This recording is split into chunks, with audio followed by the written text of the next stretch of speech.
Raphaël et voici Nathan. On est deux étudiants en troisième année de BUT MMI. Et du coup, dans le cadre de notre film Back to MMI, où on interviewe d'anciens étudiants MMI.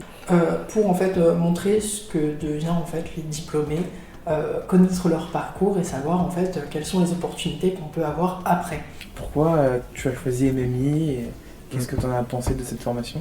Alors, de base, j'ai choisi cette formation parce que je voulais vraiment travailler dans l'univers de la 3D et de la réalité virtuelle augmentée. Et j'ai regardé un peu les parcours, tu vois, en post-bac, de ce qui pouvait se faire en termes vraiment de poursuite d'études, afin d'aller vraiment sur ces rubriques-là. Et j'ai découvert une école d'ingé, du coup, qui vraiment se spécialisait là-dedans. Et j'ai regardé les formations donc, qui étaient recommandées à ce niveau-là.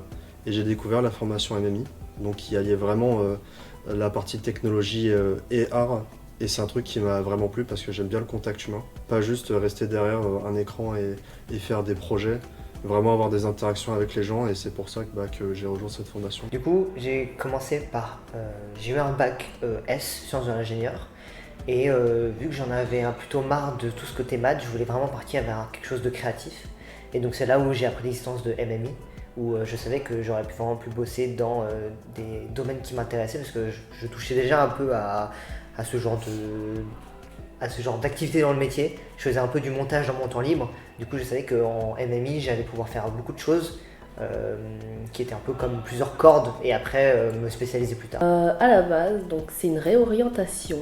Je savais pas trop quoi faire. Du coup, j'ai recherché des formations sur internet.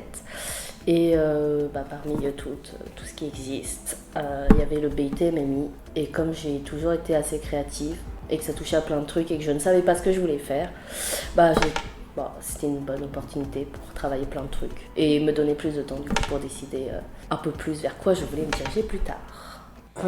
Qu'est-ce que tu voulais faire à la fin de ton BUT MMI? Du coup, moi, à la fin du BUT MMI, j'ai vraiment adoré le côté graphisme et notamment le côté motion. On en a pu faire un peu, et donc je voulais vraiment continuer dans ce domaine-là. Au début, je savais pas trop. Les 3 ans, ça n'a pas forcément beaucoup aidé. Mais comme à côté, j'allais à beaucoup de concerts et j'avais commencé à faire de la photographie en concert, je me suis dit pourquoi pas faire un truc dans la musique. Et du coup, ça a marché. Par rapport à tes expériences professionnelles, est-ce que tu peux me dire tout ce que tu as fait et qu'est-ce que ça t'a apporté au sein de MMI aussi pour ton choix de ta carrière?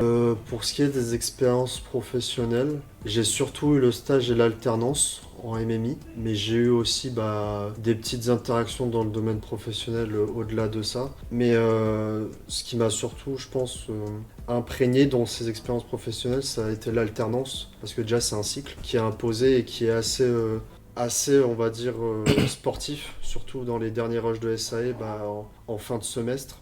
Et surtout que j'ai eu l'avantage de faire mon alternance à Safran.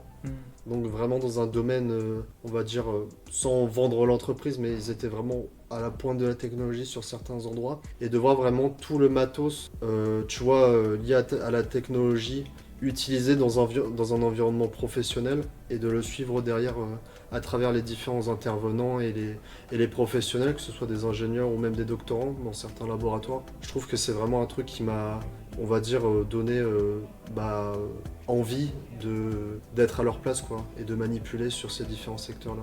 Du coup j'ai pu à la fin de mon stage de DUT MMI, j'étais dans une boîte où je faisais des bannières publicitaires. Et du coup, ça a beaucoup amélioré mon côté graphisme, du coup, vraiment de comprendre où est-ce que les éléments doivent aller, la taille des objets, vraiment de bien disposer les éléments sur quel Photoshop, parce que pour moi, du coup, pour faire du motion, il faut avant tout bien maîtriser le graphisme, et du coup, il faut bien avant tout savoir bien disposer ces éléments, savoir comment les choses respirent, etc. Donc je pense que à l'issue de mon stage, j'ai vraiment pu comprendre ça. Et du coup, avec tout ça, maintenant, si tu devais donner un conseil à un étudiant en BUT MMI, ça serait quoi? Moi, j'ai un truc qui m'a marqué, où je me suis rendu compte en début d'école d'ingénieur, c'est que en MMI, même si c'est une formation qui est pluridisciplinaire, donc on voit vraiment tous les domaines, les trois grands domaines vraiment de la formation, donc la com, le web et la créa. J'ai remarqué qu'en sortant de là, c'est un peu dommage que j'ai pas poussé ces domaines-là et j'ai pas vraiment eu de spécialisation à la fin de la MMI.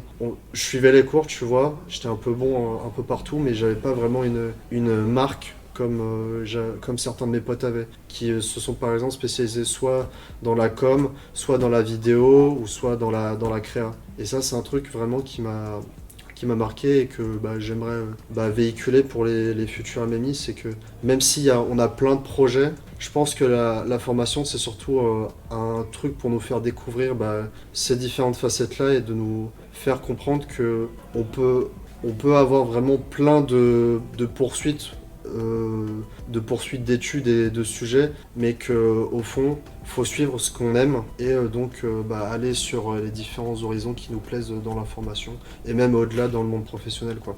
Je sais pas, travailler sa créativité, hein, parce que c'est un peu le but de la formation, donc voilà. C'est toujours bien de le rappeler.